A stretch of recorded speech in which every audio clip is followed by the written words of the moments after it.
A pandemia Covid-19 e algumas das medidas que estão a ser praticadas em resposta na área da saúde e dos cuidados clínicos em Portugal têm trazido a público algumas realidades menos conhecidas.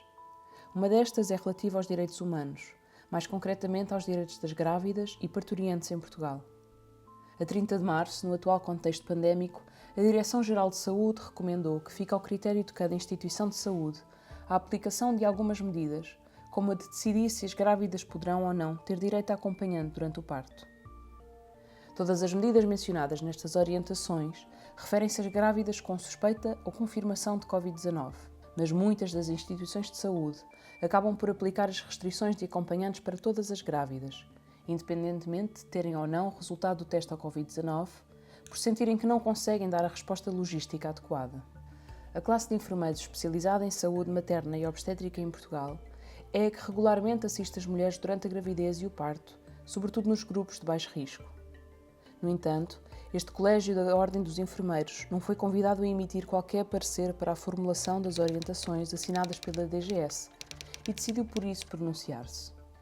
Os enfermeiros lembram que a presença do pai ou de alguém significativo da grávida é essencial para uma experiência positiva do parto a curto, médio e longo prazo.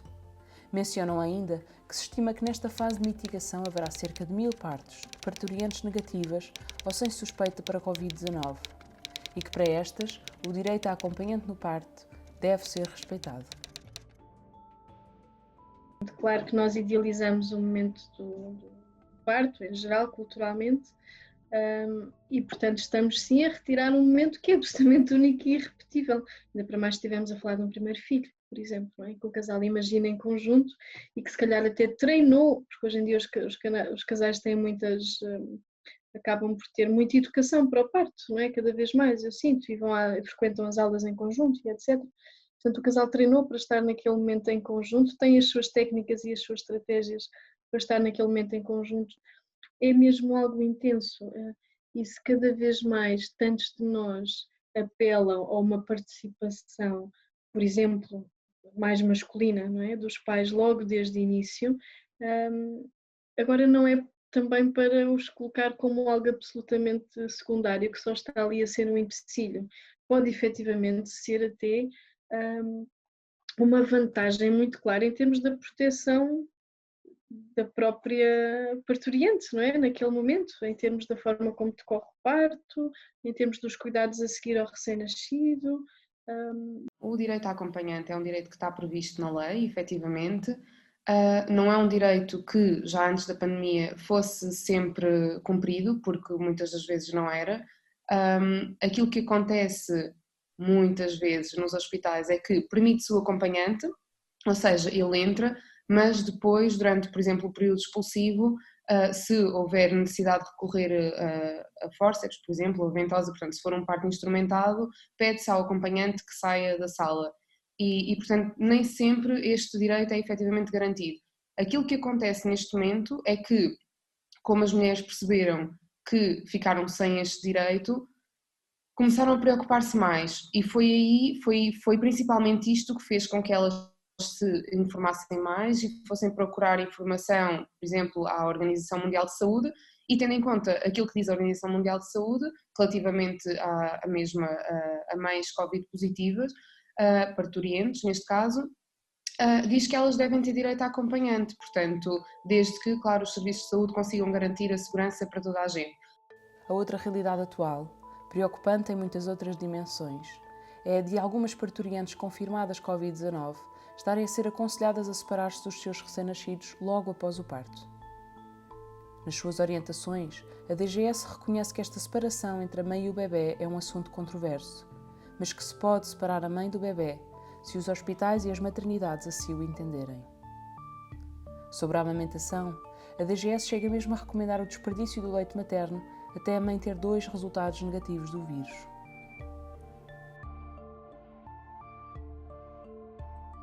É raro haver uma qualquer, como é que eu posso pôr isto?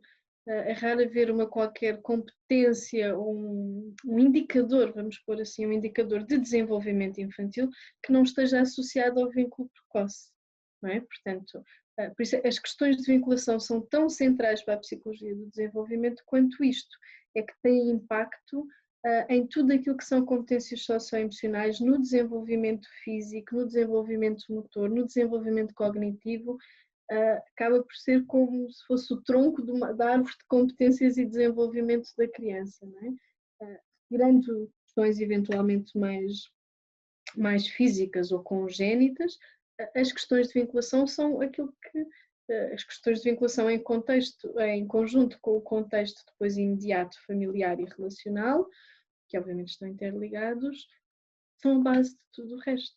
São 14 dias é muito tempo para um ser tão pequeno que vem absolutamente treinado para se vincular. E, portanto, chegar cá fora e não ter ninguém a quem se vincular é algo extraordinariamente problemático, efetivamente. Portanto, se há formas de nós mantermos essa ligação, educando as mães e tendo os profissionais de saúde muito próximo e muito perto para ajudar as mães a estar em segurança, as mães contaminadas, para estar em segurança com os seus recém-nascidos, eu acho que o peso aqui entre benefício e risco parece-me bastante mais evidente. Ao mesmo tempo que emite estas declarações, a própria DGS publica na sua página de perguntas e respostas sobre o Covid-19 a informação de que em séries limitadas relatadas até ao momento não foi encontrada a evidência do vírus no leite materno, e sim, pelo contrário, foi detectada uma amostra de anticorpos contra SARS-CoV. Paralelamente, recebemos da Organização Mundial de Saúde as recomendações com data de 18 de março, onde se lê que a todas as grávidas, mesmo suspeitas ou confirmadas de Covid-19, deve manter-se o direito à presença de acompanhante de referência da grávida durante o parto. E que todas as mulheres, mesmo que confirmadas com Covid-19, devem amamentar se for esse o seu desejo, desde que tomadas as devidas medidas de higienização. Mesmo em Portugal, a Sociedade Portuguesa de Medicina Interna considera que, não havendo qualquer evidência de que o vírus passe pelo leite materno, o impacto da separação entre a mãe e o recém-nascido parece ser mais prejudicial do que o risco de infecção.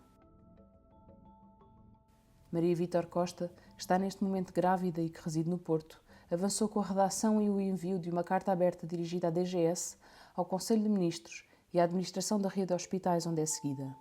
Eu recebi apenas 2 respostas.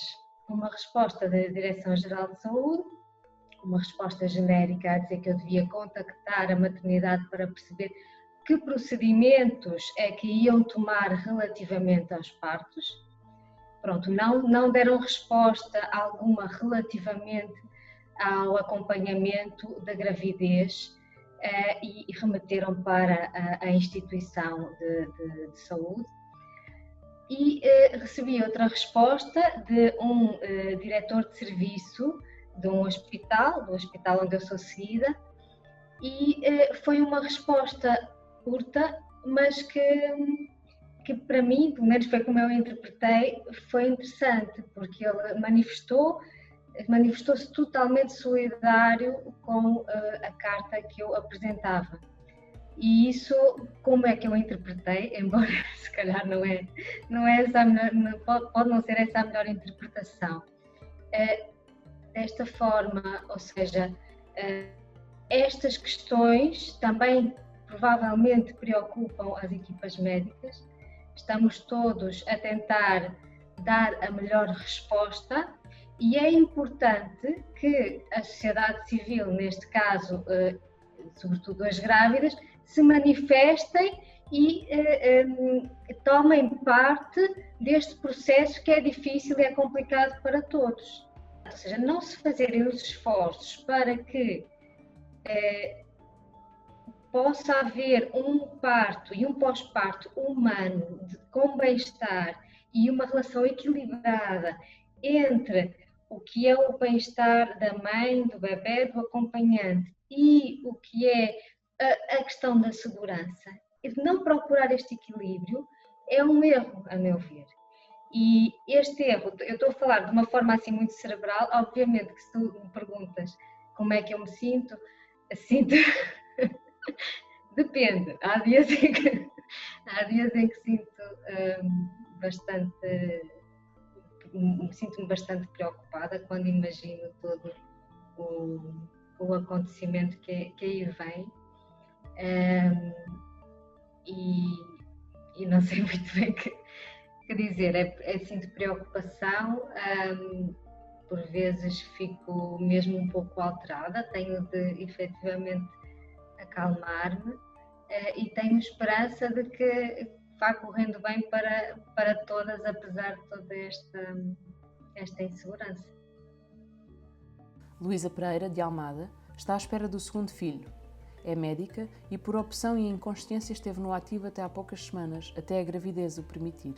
Eu estou muito mais assustada com tudo o que me possa acontecer se estiver infectada do que o vírus em si, não sei explicar isto.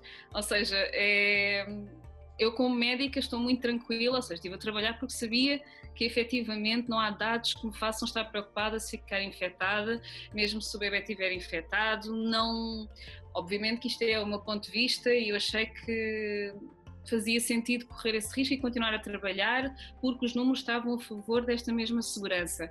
E estou muito mais assustada com as medidas que estão a ser tomadas a nível institucional. É contraproducente, não é muito racional do meu ponto de vista. E independentemente de ser médico ou não, vivemos numa sociedade em que é importante questionarmos as coisas e sabermos que estão a ser feitas pelos melhores motivos possíveis. E infelizmente o discurso que eu tenho visto é muito paternalista, é do género nós é que sabemos, isto é para o vosso bem e vocês estão a ser fúteis e egoístas e não têm noção do que é que se passa aqui atrás, portanto acatem, pronto. Isso não é assim que funciona, não pode ser. Está bem.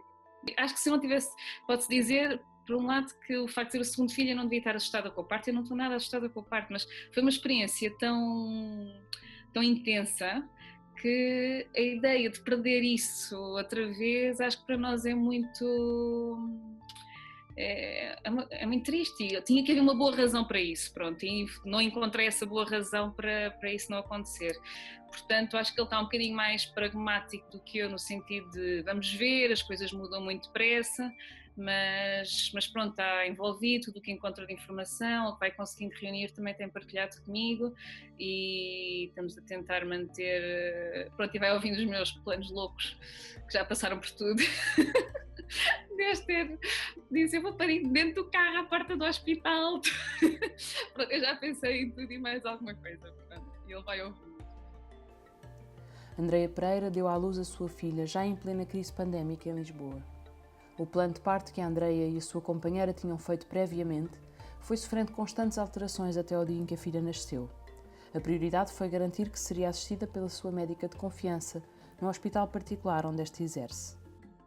Foram aqui momentos de grande ansiedade, porque nós não sabíamos o que é que conseguíamos manter ou não do nosso trabalho de parto, do nosso plano de parto, e então o que decidimos que seria mais importante face às circunstâncias era garantir que o parto corresse o melhor possível e que, portanto, pudéssemos, não sabíamos para onde é que íamos, para que hospital é que íamos, que pudéssemos garantir pelo menos que tínhamos a obstetra connosco a acompanhar o parto, sabendo também sempre que, além de mim, que apesar de nas circunstâncias sabemos que é sempre uma situação em que estamos mais vulneráveis, teria sempre uma profissional que iria defender os meus direitos comigo e, portanto, foi primazia podermos ter e, caso alguma coisa corresse mal, estar a obstetra por perto, não é?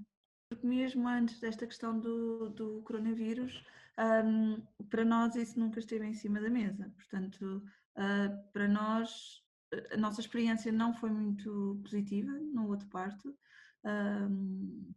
por vários motivos e por questões também de homofobia, e portanto desta vez nós quisemos ter aqui um outro, rodear-nos de pessoas em quem confiássemos e ter a certeza que não íamos estar no jogo da roleta russa da sorte, que infelizmente é o que nos acontece em muitos setores como a saúde e a educação, nós muitas vezes precisamos ter sorte com o professor que nos calha, com o médico que nos calha, e é uma pena. Agora, eu acho que acima de tudo, e eu também acho que é uma questão complexa, o que é que deve acontecer e como é que isto se deve fazer, acho que as mulheres devem estar o mais seguras e capacitadas possíveis e acreditar nelas próprias, embora isso seja muito difícil e é mais fácil dizer isto agora, mas também é muito importante que os profissionais com que nós estamos se sintam seguros e capacitados e à altura também de sermos solidários uns com os outros e que, portanto, também possamos dar isto aos profissionais que continuam a trabalhar e a estar todos os dias no terreno. Como se justifica então que nos encontremos num cruzamento entre a tomada de medidas extremas e uma ausência de enquadramento científico que as sustente? Os direitos na gravidez e no parto em Portugal eram já postos em causa antes da pandemia. A violência obstétrica não tem qualquer enquadramento legal como prática de crime em Portugal, pelo que se torna difícil comparar as práticas e os cuidados de saúde materna e obstétrica do nosso país com as da Europa e do resto do mundo. Isto é um problema que não é de agora. Vou pegar num exemplo muito prático, que é o da episiotomia. A Organização Mundial de Saúde recomendava uma taxa máxima, portanto dizia que aquilo que era aceitável seria uma taxa de 10% de episiotomias por cada país. Em 2010 foi feito um relatório do Europeristat em Portugal e aquilo que se percebeu com os dados que havia disponíveis, portanto nem todos os hospitais disponibilizaram dados, mas os dados que estavam disponíveis era que realmente nós tínhamos uma taxa de cerca de 70% de episiotomias. Portanto, nós estávamos muito acima daquilo que era o recomendado pela OMS. Portanto, já nessa altura não seguíamos as recomendações da OMS. Temos taxas mais altas do que 10%, tenho a certeza, apesar de neste momento não termos dados disponíveis para suportar esta afirmação. Mas as pessoas que trabalham no terreno sabem que a taxa será muito mais alta do que os 10% que outrora eram recomendados pela OMS. E neste momento a OMS já não recomenda, já não faz esta recomendação porque não se pode comprometer com uma prática que não é baseada em evidência científica e por cá continua a fazer-se o mesmo, tirando alguns serviços, e há serviços em que realmente já não se fazem episiotomias. Eu sei que há obstetras e há enfermeiras parteiras e enfermeiros parteiros que já não fazem episiotomia há muitos anos, mas de facto continua a ser uma prática recorrente. Não vou dizer que é feita por rotina, espero que não seja, sinceramente espero que não seja, em nenhum serviço e sob nenhum protocolo, sob nenhuma justificação, mas de facto é um exemplo paradigmático daquilo que é o incumprimento ou a ignorância relativamente às recomendações da OMS. Então, realmente uma das coisas positivas que trouxe a pandemia foi esta sensibilização para aquilo que são os direitos na gravidez e no parto. Agora parece que toda a gente conhece minimamente a lei, ou pelo menos já ouviu falar, sabe que há uma lei que fala sobre isto. Portanto, isto já é ótimo. As pessoas têm que se informar mais, têm que procurar informação, têm sobretudo que conhecer as recomendações da OMS fora do contexto da pandemia, porque elas existem e estão atualizadas desde 2018, portanto estão muito atuais relativamente à evidência científica.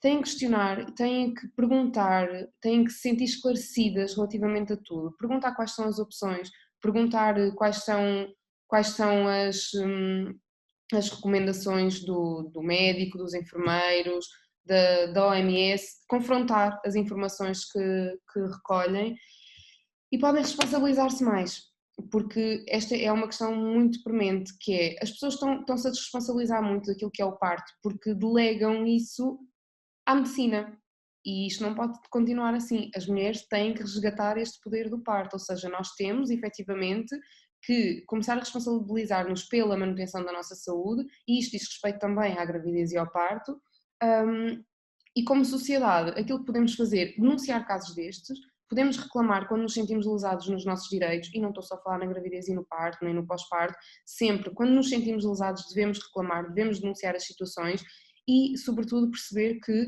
não é por termos assinado um formulário de consentimento informado que não podemos reclamar, ok? E não é assim que funciona. Portanto, esta é uma parte mesmo muito importante e que eu gostava que todas as pessoas percebessem, é que nós temos direito a reclamar quando nos sentimos lesados nos nossos direitos, ainda que tenhamos de certa forma ou achemos que consentimos tal coisa. O que ficará desta pandemia?